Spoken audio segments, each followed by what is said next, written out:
السلام علیکم ورحمت الله. محترم ستنه کړی د چې دا بعضې خلک لونګۍ تړي دغه پورۍ لونګۍ په نامه باندې چې هغه د ورېښمینو څخه جوړې دي. نو په شریعت کې هغه ورېښمین لباس د نارینه دپاره حرام دی. ما سوا مجاهدینو لره چې هغه د جنګ په حالت کې وي هغه کولی شي چې ورېښمین لباس استعمال کړي. محترمه مولانا مفتي فرید احمد رحمت الله علیه څخه پوښتنه سوې ده. وایي په ملتان کې 3 قسمه لونګۍ جوړیږي.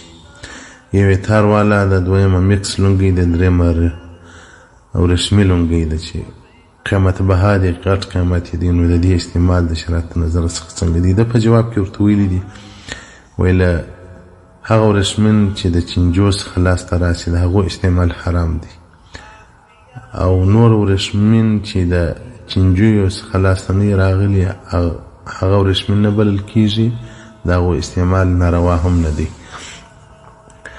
د حریر او ورېښمین تعریف هم داسې سوی دی چې قسم چینجی دی د هغه څخه مواد راوځي دغه ځین جوړیږي ورېښمین لباس. نو دا د کمپنیانو دغه چې دی ورېښمین چې دی ورته وایي دا نو وایي هغه د چینجو څخه نه راوځي، دا یا نور کیمیکل په ګډوي یا پلانکی کې، نو وایي دا ممنوع نه دی، مشکل نه لري.